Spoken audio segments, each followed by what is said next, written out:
So let's take a look at here some of the top plays. Oh God, this is awesome. Archie Montemayor. Yeah, Archie Montemayor.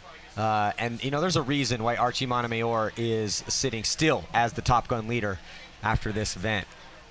And there was Upton 187 crew. Dan Zaleski has really been stepping up this year for Upton 187 crew. A lot of guys have for them. They're still, though, haven't quite got it together. But they're the Icemen, though, in those relegation games. They took out Chicago Aftershock again, and they took out Infamous at the last event. So they still are in the Champions Division for the West Coast Open. Yeah, and here's some of the highlights from the day. There's Upton 187 against Aftershock. Lazat bunking out McKenna. Here's that infamous game when Bjernikov made that move down the inside to shoot out Zach Patient and Brad McCurley. Yeah, and that was one of those momentum stealers from Infamous in that game. There's Jason Bornstein running down the middle, getting out 2 Art Chaos players. They ended up dropping that game, though. God, there's so many little good shots today. Karl Markowski, I think, would play that snake. He made some, he invented moves on that snake today. Here's Mishka coming to get Bobby Aviles. Man, that was a battle, that game. You know, until those penalties, you know, that really hurt Infamous.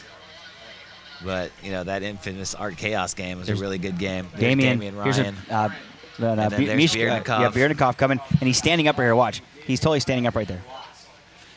Here's Lukashuk coming inside. God, those guys played really well, man. I think they're going to fit in well in the Champions Division. Yeah, I think, well, I mean, it's Art Chaos. The guys, it's good to see them back up again, but what can they do with it? They squandered their opportunity in the Champions Division at the last event. They did not play that field layout well. We're most likely going to see another aggressive layout at the West Coast Open, so if that does happen, look for Art Chaos to, again, potentially be a favorite to win. But it's...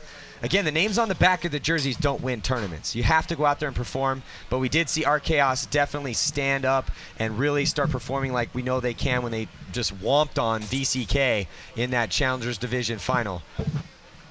And Chad Boucher, I'm not sure Chad, but Damage. Chad Boucher. Thank you. He played amazing. You know, the camera angles you guys have here, they're so good. You know, you look across the field, these shots across from the snake side, that was the shot that was coming across that was clipping people in the pack. From that bunker right there, coming across, dropping in on top of the players' packs as they crawl around.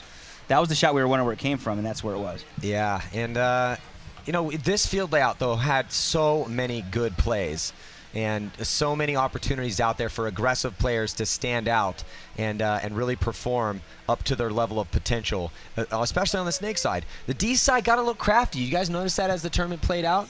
Yeah, absolutely. After halfway through the morning session on Saturday, that's when it changed. Everybody watched as the Houston Heat Dorito players, Greg Seavers, John Woodley, and Chad Boucher really start forcing the issue over there. That's when things changed. Yeah, so, well, congratulations to the winners on the day. It was, man, a great afternoon that we saw. Boom Kids, Absolute Chaos, Revo 2, Art Chaos, and also Edmonton Impact. So before we sign off, thank you guys for tuning in, man. Thank you for supporting the sport. Every dollar you spend on the webcast goes directly to our production budget so we can keep this thing around, trying to bring, you know, the most entertaining and the best games on the entire face of the planet here in the professional paintball world.